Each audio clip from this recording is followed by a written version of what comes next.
Welcome back to our Simple Healthy Life podcast, where our goal is to have real, insightful conversations on topics that we find interesting. And lately, this concept of confidence has come into my purview quite a bit. So today, what I thought we would do is, one of those styles that we like to do sometimes was teach me, right? Teach me something. And for the audience, what I want to attempt to teach you today is how to find confidence in challenging situations and how to work on building confidence when we're not in that challenging situation. So I'm not convinced that you can really build confidence in the peak challenge, right? You can find it and you can recall it and you can work on the things that you've worked on in the past, but you're not gonna flip the switch and just be like, all right, no, I'm good now. I'm confident, right? Maybe false confidence, which is fine. So I guess I'll start with a little bit of a story from me as to like where this comes from. As we know, I get to teach and coach a lot of people, and I've been asking the question a lot lately, like, are you born with confidence or do you develop it? So I think I've asked you this question before. So what was your answer the first time? What was your answer? I think at one point my answer would have been, yeah, you're kind of born with the trait of confidence in some way, but I think we've done enough work to understand that it is a skill. It's something that you can work on, and it's kind of nuanced too. Oh, very much so. Yeah. Okay. So we can agree right now that confidence is a skill, right? And skills require building, right? Skill building is something that I personally would like to see us do more of teaching when we're younger, right? How to build a skill instead of the specifics. But for now, let's just start by defining confidence. And I'm always amazed when I start to talk about this topic with people, almost as if confidence is something that you're not supposed to have too much of, right? Or the people that consider confidence to be arrogance or cockiness. And for now, for today, all I want to do is define confidence as your trust in your ability to push through and perform when times are difficult. All right, so that's how we're going to define confidence today. So that could be anything. Okay, that could be what keeps coming up in my world is a lot of the people I know right now are about to do a competition. It's coming to Boston next weekend, actually this weekend, called High Rocks, right? And these are athletes that are constantly in the gym training, and I keep hearing them talk about how nervous they are, right? How they're nervous to show up on game day. In the jiu-jitsu gym, I keep hearing people talk about, I want to do these competitions, but I'm so nervous. I'm so frustrated, like really nervous. I'm coaching a lot of people right now that are working to move to the next level of their career. I have an interview coming up. I'm super nervous about that. I have a public speaking event coming up. I'm super nervous about that. I have to travel across the country. That's not something I do all the time. I'm super nervous about that. So it can truly be anything that is your definition of challenge. Does it make sense? Yeah, definitely. And so all of these tools that I'm going to give you, all these tips and tricks that I'm going to give you are essentially, you can use them for any of this stuff. So we're going to get into 5 different aspects of confidence or tools that you can use to work on building your confidence. Number 1 is going to be a box breathing technique we're going to teach you about. Number 2 is something called, hold on, let me come up with the word for me for a second here. Cognitive or embodied cognition. All right. This is one of my personal favorites because it's one that I didn't know about is effectively. Number 3 is reframing your self-talk. All right, that's something we go through a lot, so that'll be pretty easy for us. Number 4 is a visualization drill. that I want you to work through. And number 5 is more about when you're not in the moment, when you're not in the thick of it, in the heat of it, what it looks like to build constant small wins. All right? So those are your 5 tools that we're going to work with. I love it. Yeah, they sound good. Okay. So first of all, what is confidence in the brain, right? What is courage in the brain? How can we, instead of just thinking about it as like this abstract thing, how can we really define what's happening in the brain? Have we talked about this when it comes down to the amygdala and your prefrontal cortex? I mean, I think we had one conversation before on the podcast about confidence, and in which case we might have, but please remind me. Okay. All right. So we all know the feeling we get when we're lacking confidence, right? Or nervous, scared, our armpits are sweating, whatever your physiological response might be. But what's happening in the brain is essentially, whether it's an input from the eyes, the ears, the nose, or the senses, or it's a thought that's driving it, right? These can all are essentially the same. In fact, in my opinion, the thought driving it is typically worse than really anything else, right? That is causing your amygdala to fire, right? That's your fear center of your brain. And that amygdala, when that fires through our evolution, it shuts down or dims. I don't really believe that it works exactly this way, like the mechanics of it, but for people that are kind of like 101 at the time, think about it as like pulling energy from or pulling blood flow from your prefrontal cortex or your higher level thinking or your rational, logical mind, right? So we've all seen cases of people that are so nervous and so scared that they just make irrational decisions. And that's not really their fault. It's actually pulling the energy or the blood or the signal from the prefrontal cortex in order to slow your thinking mind down and take over your instinctual mind, right? So the way the brain is built, it's essentially layered, and it's pulling it down. So it's almost like, we got this. Don't think anymore. I'll take care of it for you. We'll run. We'll fight. We'll flight. Whatever we'll have to do. But your amygdala is a very powerful piece of the brain, and that's what's happening when you feel this fear. Does that make sense? Yeah. Okay. So then, in order to build confidence or courage, what we need to do is we need to remind ourselves, bring ourselves back, and bring our cognitive thinking back into play, bring our prefrontal cortex back into play. And that's really it. Okay, that's it. Once we do that, then we have access to our normal logical brain that says, no, I'm not going to show up for this speech in my underwear. No, they're not all going to laugh at me, right? No, it's not going to be so bad. No, I'm not going to get hurt. No, all of these irrational, illogical things that we think about when we feel this way, we recognize when our logical brain is firing that, no, it's not really going to happen. Does it make sense? Yeah. So what you're saying is that, you're exposed to something that then kind of like causes some anxious, nervous response. And then that is our amygdala firing and taking over control in some way, which is, then leads to more like fearful thinking in and of itself. But we need to control the body through various mechanisms to bring the prefrontal cortex back online. Right. Okay. Exactly. All right. And so now how do we do that? Okay.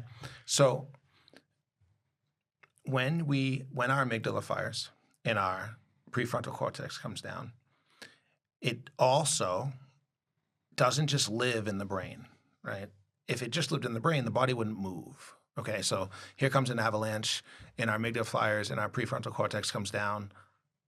You'd still be standing there, right? That's hasn't brought the body into play. So what does it do to the body? Like, what's the response? What's the signal coming down to the body to get it to fight or flight?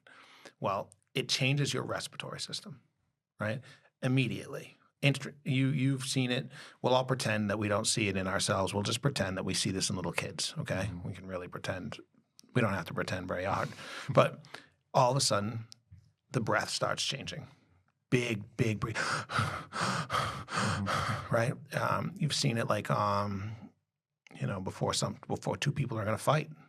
You've seen it when you're arguing with your spouse. You've seen it, we've seen millions of examples of it, and we can go on and on about that. Your respiratory system changes. Your pupils dilate. The blood actually gets sent from the center mass to the extremities in order to prepare yourself for running, right? Your heart rate starts to speed up. All of these things happen from a thought, right? A thought about how bad it's going to be, thought about how scared you are, thought about the future.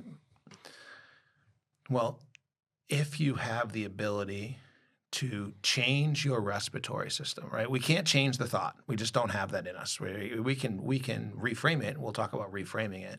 But what we can do is recognize and become aware that this is a thing that's happening to me. And even though it seems logical, like, oh man, every time I have to give this presentation, I go through this process where I get super scared and nervous and might start to sweat. We don't actually recognize it as the trigger. Like, oh my God, look at what's happened. So first thing we got to do is recognize it. The second thing we have to do is intentionally change our respiratory system. Right? And I know I talk a lot about breath work and I talk a lot about mental health, but essentially, when you start to recognize that this can happen, the tool is powerful enough to be successful, you will start to use it, right? And I'd like to tell kind of a funny story. I think it's a funny story. Please. I did not think it was a funny story during the time that it happened.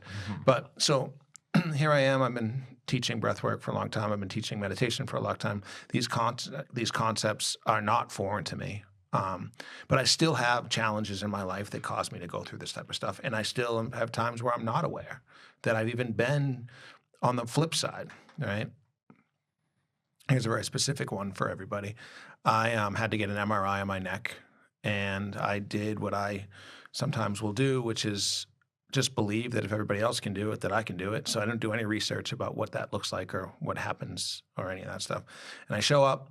It's like 9:30 at night. It was the only time they could get me in. It's like me and one other person in felt like the whole hospital.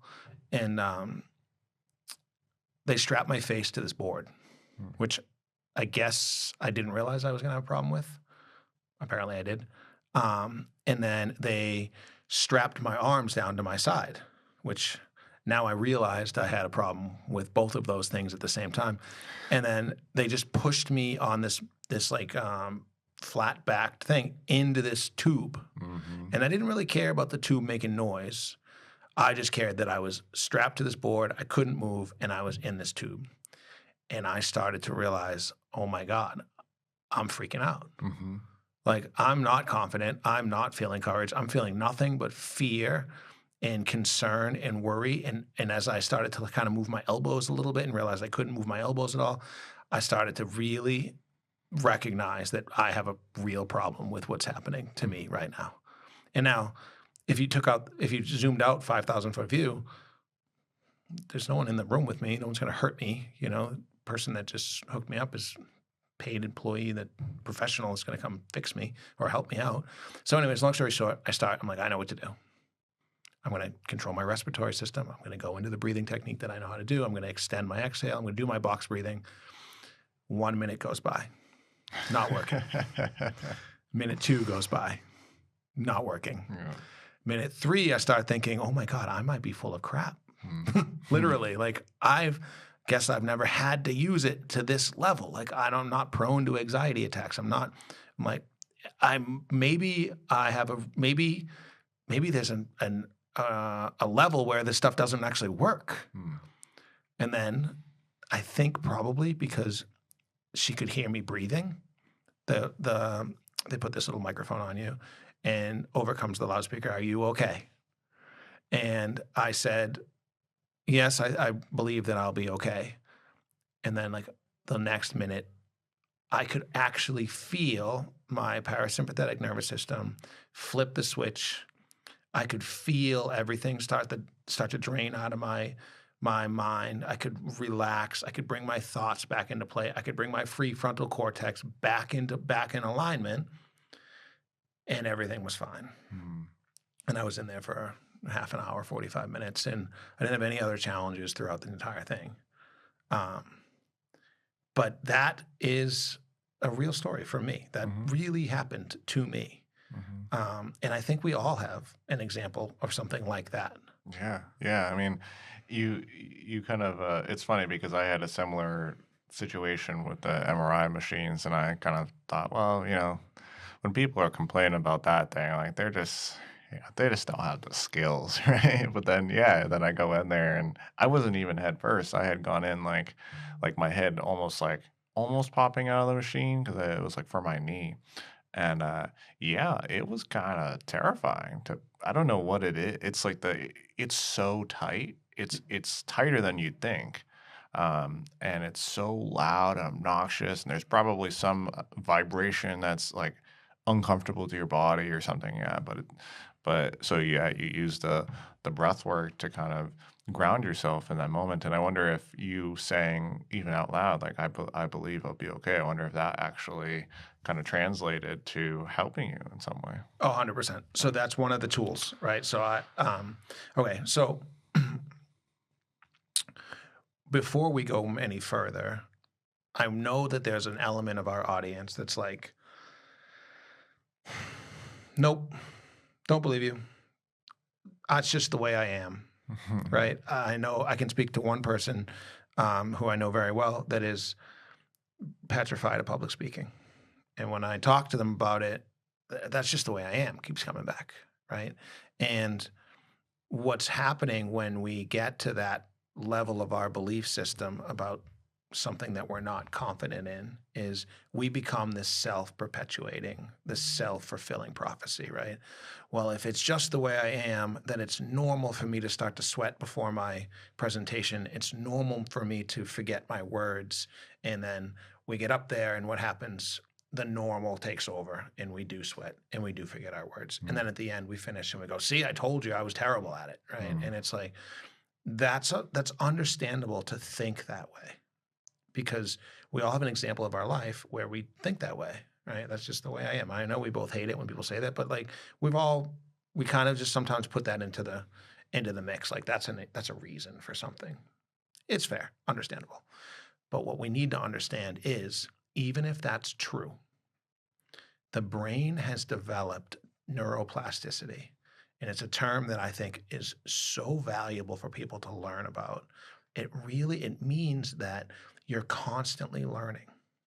And when we talk about plasticity, we think about it's a very aptly named term because when you want to bend plastic or mold plastic, you can't just push it, it'll break.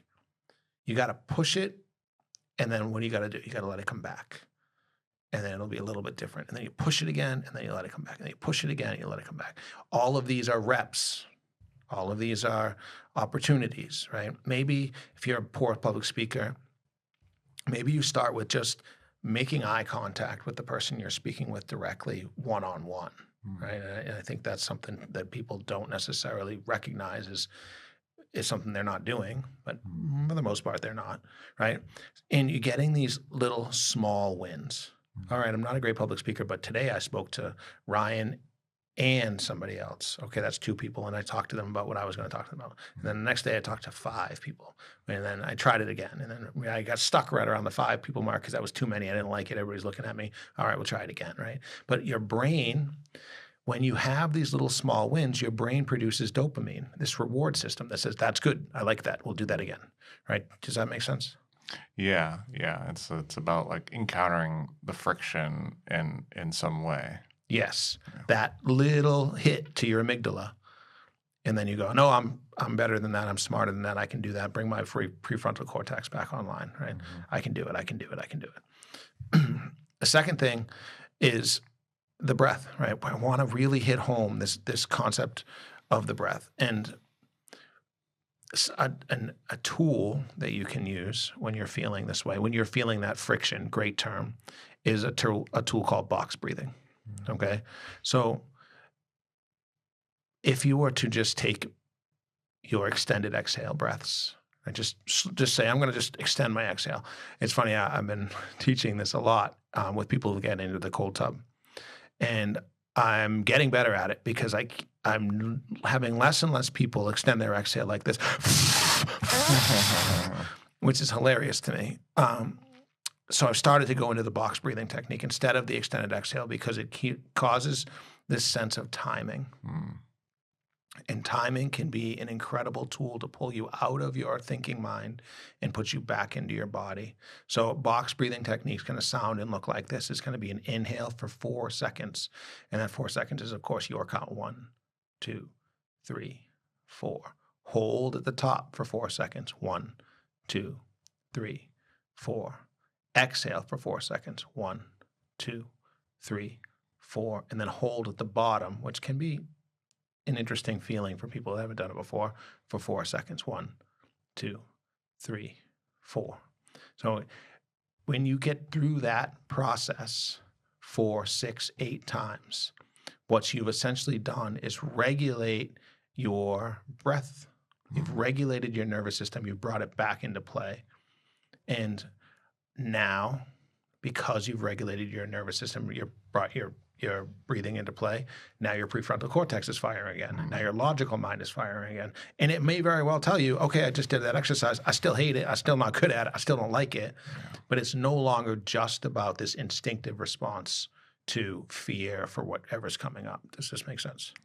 Yeah. You had at one point shared something with me that was somewhat along the lines of, when you're feeling anxious and nervous and the thoughts are running wild, it's like your brain is on the phone. And when you try to say, well, that's not logical, or I don't really believe that, or this or that, when you do that alone, it's kind of hard because the brain is on the phone and it's busy and it doesn't have time to answer, your calls essentially.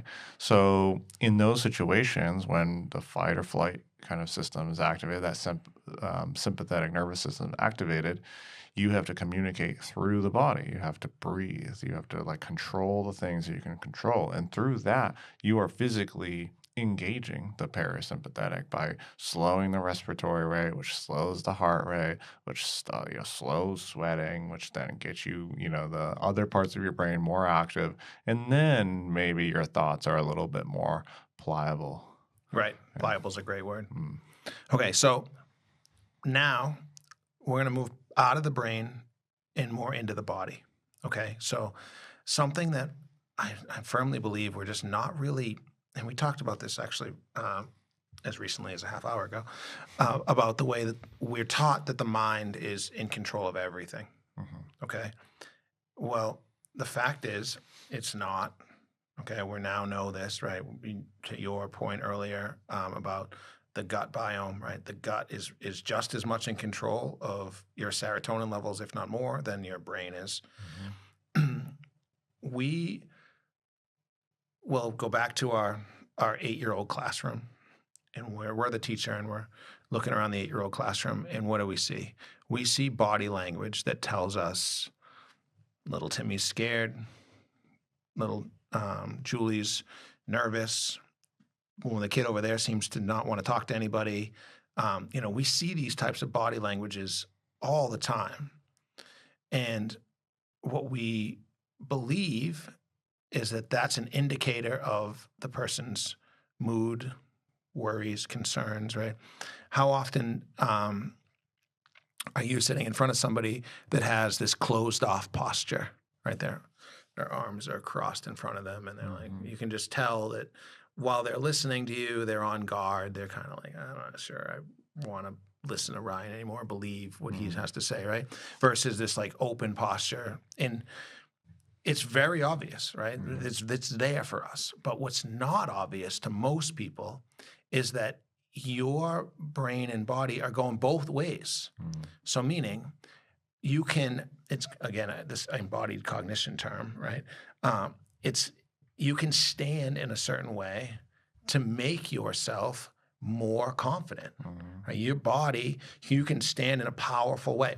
Open up, stand tall, chin up, chest open, hands down by your side. Right? This is a powerful stance that you can do. And it's been proven time and time again. I'm pretty sure it was Amy Cuddy did this study. And she proved that if you stand this way for 2 minutes, you will feel more confident. Mm. Okay. And if you have questions or you think maybe this is that I'm, making this stuff up, stand in your living room in a powerful posture, open your arms, just stand there for 2 minutes. And you'll probably feel awkward at the beginning because you're not used to it. Even if there's nobody around, try it for 2 minutes and see how you feel. It's your body telling your brain by the posture, by the way it's standing, by the physiological response that you are okay. You're powerful. You are strong. And if you want, play with that, stand in the Superman pose, right? Hands down, hands on your hips, shoulders back, arms out. Like really play with it. It's your own. We're doing this for you. We're trying to teach you to feel more confident. Does it make sense? Yeah, in fact, kind of like a funny story, and you kind of know a little bit about my past in some way, and I was on a real rough trajectory throughout my childhood into my teenage years, and I don't think that's especially different for me versus other people, but I also didn't have a lot of support. And so I remember kind of like, what can I do? Like I'm not taking care of myself. I don't really have good social skills. I don't have confidence, all the things that we would hope to, have at that age. And I remember watching something, I forget exactly what it was, but it was something along the lines of like some person, some like younger person working with like some coach on like eating and movement and confidence and something like that. And I remember one of the things that the coach had said to the client said, yeah, we're going to do some power stances now. And I thought it was like very interesting and he sold it really well. And this was like, the coach was like this like real jacked kind of guy, like had seemingly things together, like was like, had the get up. He was very well groomed, like all the things, right? And so I'm like, all right, well, I guess I'll try it. And so I did. I actually like your example of like getting up and doing this in the living room. Like I did that. I sat up and I started power stancing and doing all the things. And, I don't know if I felt immediate relief, but I think as always, it's the practice over time. And so you start to work on your body language, and then that leads to, well, let me do some push-ups. And I couldn't do push-ups, so I did modified push-ups. And then let me do some cardiovascular stuff. And then let me play some basketball. Then let me do this, let me do that. It's these little things that don't seem particularly profound, but all things in life are kind of small. And so you work on these little things that are verifiably proven. There's been plenty of studies on that, like the power stance and then how people act subsequently. And I think it's so cool. And I think these are the things that you can do. If it seems simple, try it. Can you even do it? Right? Like you're sitting there, that's not gonna work because it's so simple. Then do it if it's so simple. Yeah. Yeah. Confidence grows every time you lean into the friction. Every single time, right? You become more confident. And remember, we define confident as just your ability to trust that you can show up in a tough situation. So they do translate, right? It's like you can, the cold tub has been proving this to me time and time again with different people, different walks of life, different ages, different lifestyles, that you can do this even though you feel friction around it. And it's important for people to realize that you'll always feel like you're the only one. Well, yeah, you don't understand. I'm this, right? I'm that. Like I've had this trauma or this past or that. Like what we're saying is not about liking or not liking. What we're saying is neurologically we're the same in that our amygdala fires and we can bring our prefrontal cortex. What we're saying is that physiologically we're the same.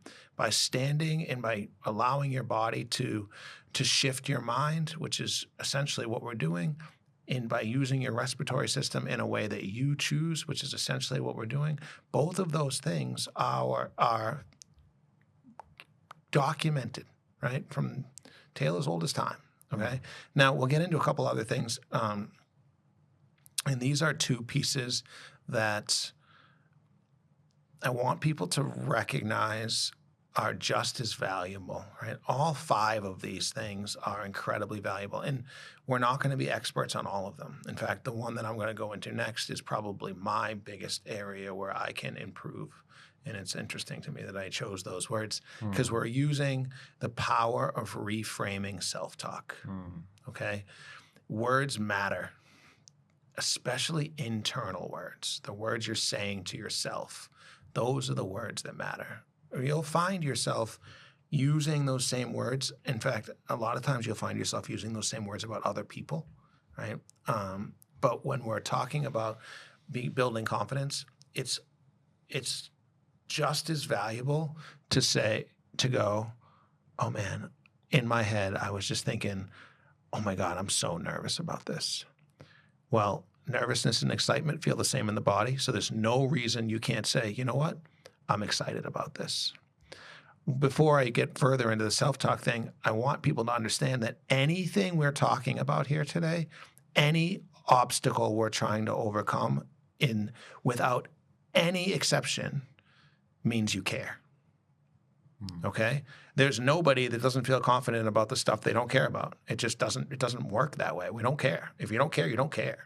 Right? Like, and there's pretending not to care too. Like, I'm going to nonchalantly go up here and give this presentation because I don't really care. But let's face it, we're lying to ourselves. Okay? So when we're talking about reframing, right, it is not that you built the house correctly the first time.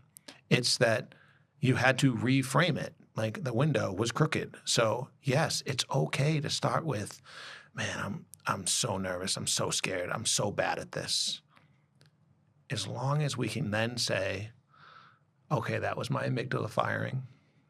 My prefrontal cortex says, man, I haven't got a ton of reps at this, but I've got a ton of reps at this part of it. So I know I can do this, right? Okay, I'm confident that I know I can get a good start here. I'm confident that I've been in a million different jiu-jitsu roles. I'm confident that while I haven't been at this particular competition for high rocks, like I know I can run the 1,000 meters. I know I can do the 100 wall balls. And so I know I can do this. And this reframing is incredibly valuable. Does this make sense to you? Yeah, yeah, and I would agree. I think it's so helpful and challenging. I mean, that same friction that appears from like, I don't know if I want a power stance, or I don't know if breathing is going to be really helpful, will feel the same internally. Like, but I am stupid, but but I did mess that up, right? And I think, yeah, notice where you kind of said it best, something about like turning in and leading into the friction, because I've noticed myself have those thoughts, and this kind of whole reframing and being kind to myself has been something that I've been working on for quite some time. And every now and again, I do have those moments where I'm like, that was stupid. Why did I do that, et cetera, et cetera. And that used to be all the time. And so I'm grateful that that's not what it is now. But I know plenty of people struggle with that pretty consistently. And in which case you need to take one time that pops up and you need to say, actually, I'm not that bad. I'm human, and humans do things. Life is complex, or whatever it is. Or actually, I'm pretty cool. Like I just, I overlooked something, right? Being kinder to yourself by actually, I don't know, you're not physically saying it, by mentally saying it. It takes some capacity. It's not automatic, which is where people struggle. Absolutely. And that becomes back to this awareness thing, right? And the more we can practice awareness in a non-challenged environment, the quicker we get to be able to start this reframing process. I mean, we're all there. Like, I mean, almost everybody I've ever talked to, it has a concept of it. It's just a question of, do you beat yourself up because you didn't do it quicker, right? And we've gotten into different discussions about how we've evolved into this, and we don't need to do that today. Essentially, what we're saying is it's gonna be the same for everybody, right? All of these challenges that we face are the same for everybody, and the ones that are outwardly confident may not be inwardly confident, right? You can stand in that power stance in the side of the room, and you could actually be working on building your confidence right there. But you might look or appear as though like, well, I'm the most confident person in this room. Like I'm actually doing this on purpose because I'm working on my desire, my ability to be confident right now, as in real time, Mm. right? But that's because we don't know what's going on in everybody else's head, right? So the last tool that I'll give you. So right now we've talked about box breathing. Mhm. We've talked about this power stance, right? We've talked. That's embodied cognition. I'm going to Mhm. use that word again because it's kind of I just love it. We've talked about reframing self-talk. We've talked about consistent small wins, right? Mhm. And the last tool that I want to talk to you about is visualization. And this is a tool that's been very powerful for me and really helped me change the way I approach a lot of the challenging situations is, and I've been saying lately, like when I can see the path, I feel like I'm great. Mhm. It's just when I can't see the path that I start to lose my way and all of these self-doubt thoughts come in and Yeah. why can't you see the path? You're not good enough. If it was there for you, you'd know, all that stuff. And we all deal with that. But what we now know, is through this magnetic, it's called fMRI, right? It's a brain scan. And what they ask people to do is think about being successful. Like literally just close your eyes, pick a topic, and think about being successful. Breathe. Let me back up. I want one thing to be very clear with people. This doesn't work when you're in fight or flight mode. You can't be running from the tiger and being like, I think I'm going to get away. I think I'm going to get away. Mhm. Not a, no, No. it's a very short ending to that story, Mhm. right? But what you can do is when you're done with your box breathing and you've got yourself back into alignment, you can close your eyes and you can start to visualize success in whatever aspect you're working on, whether it's a presentation or an interview, and you can really add details, right? Add as much detail as you can. Spend as long as you feel like you need to or can working on this visualization, and that will also help build confidence. Mm. In fact, they've proven it time and time again that you can build the skill of confidence through positive self-talk and visualization. Mm. Now, you got to do it in the right order, though. You got to get yourself to a space where you can actually feel good about closing your eyes and turning yourself inward. So, breath work first, positive affirmation second, right? Reframing. I can do this. I know I can do it. It's a thing that I just have a challenge right now, and I know that I have this in my game, or I know I can be successful with this, or I know that if I just keep putting the work in, I'll be successful. Followed by visualization. And then the last thing is the reminder. Hey, I may not have a ton of reps at this particular aspect of it, but I know I signed up for this thing because I knew I could do it. Mm. When I was 2 months ago when I was thinking about going to this competition, I knew I could do it. Right? I knew it would push me out of my comfort zone. I know I can do this job. I know I can do these things. These are just as valuable as all of the other tools. Does it make Mm. sense? Yeah. Yeah. Yeah. No, I think it's kind of interesting as you're talking. I can't help but to think about the ways in which confidence pops up too. I have this like example in my head. Um, you know, I was working with someone yesterday, in fact, and this is a person who really, they would say this, so it's not going to be problematic for me to see, but they had some really, really tough things pop up in their, unimaginable things pop up in their life that really threw them off self-care for many, many years. And they reoriented themselves and thought, well, maybe this is a good thing. And this person is changing their life around.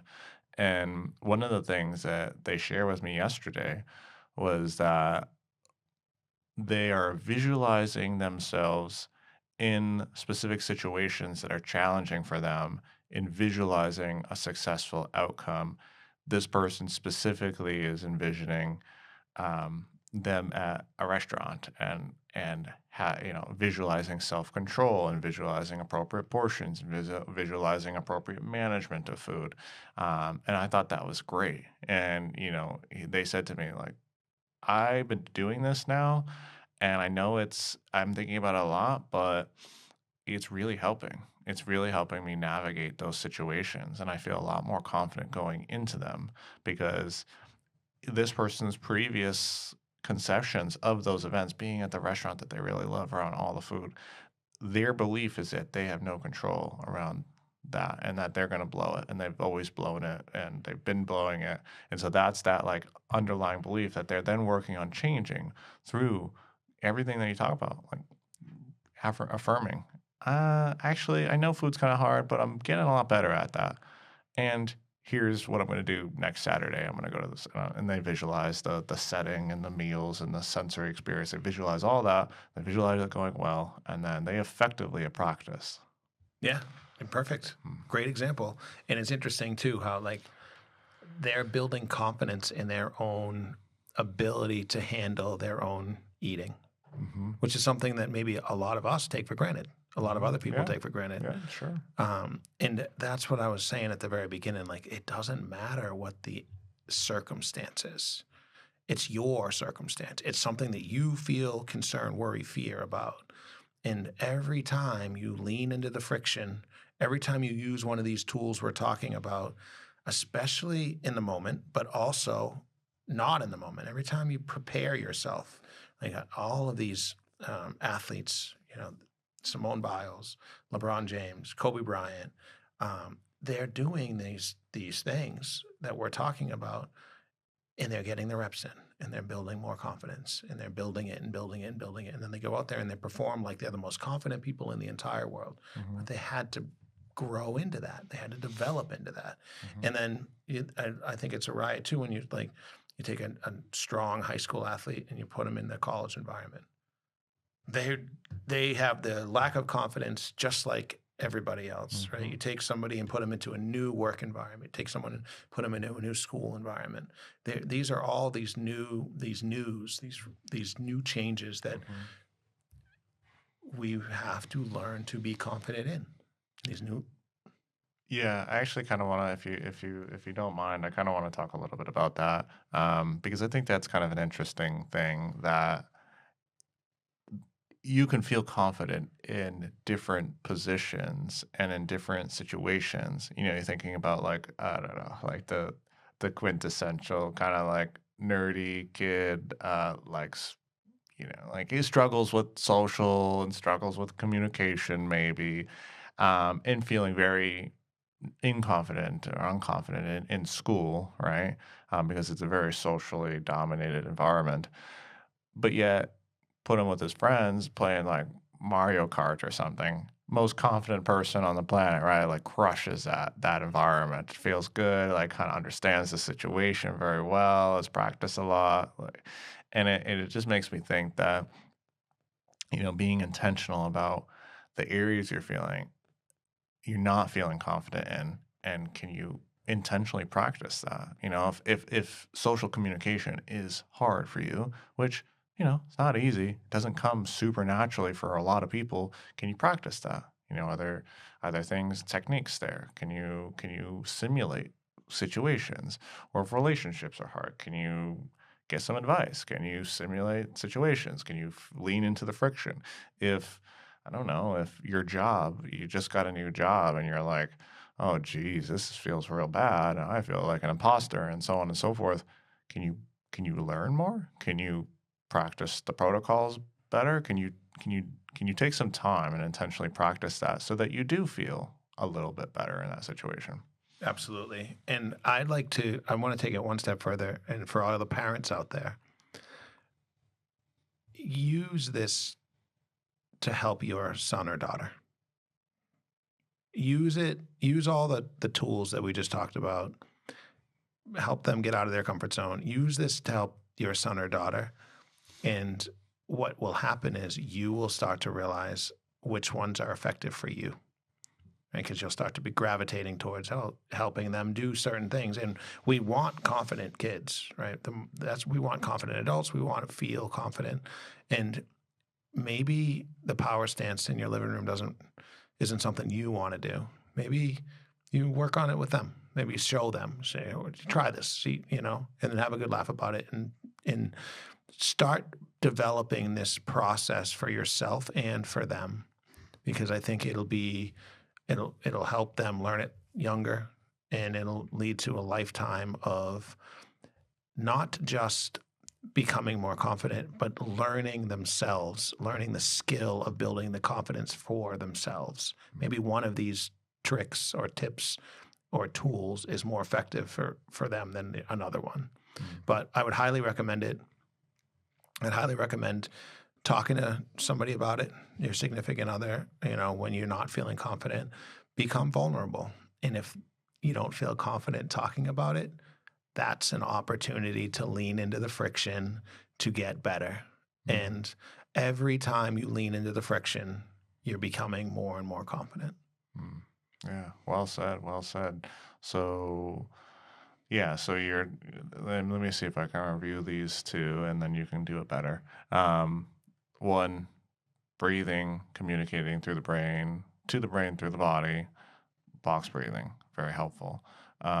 Two would be reframing, making sure that you have thoughts, and you view them, you observe them, and you're not lying to yourself. You're literally changing the perspective. You're choosing a perspective that is more self-serving, and it's not lying. It's just looking at a different angle, essentially.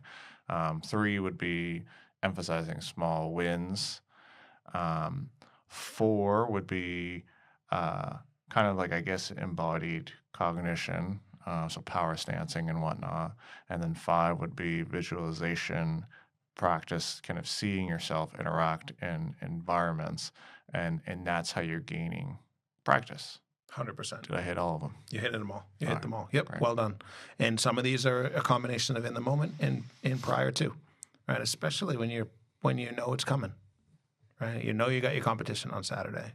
Well, I mean, you could do it Saturday before you step up to the start line, or you can do it all morning. You can do it the day before. You can practice all this stuff. And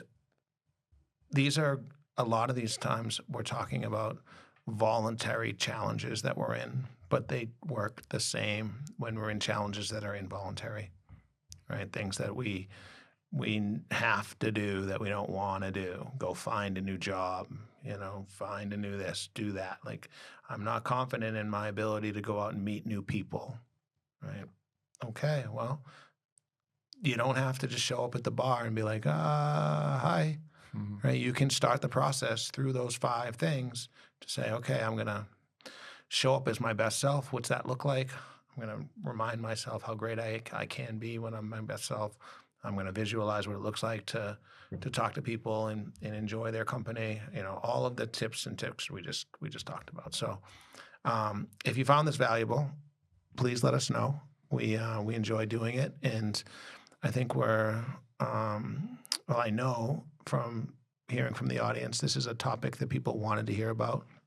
So if you have more topics that you do want to hear about, please reach out and let us know, and we'll catch you next time.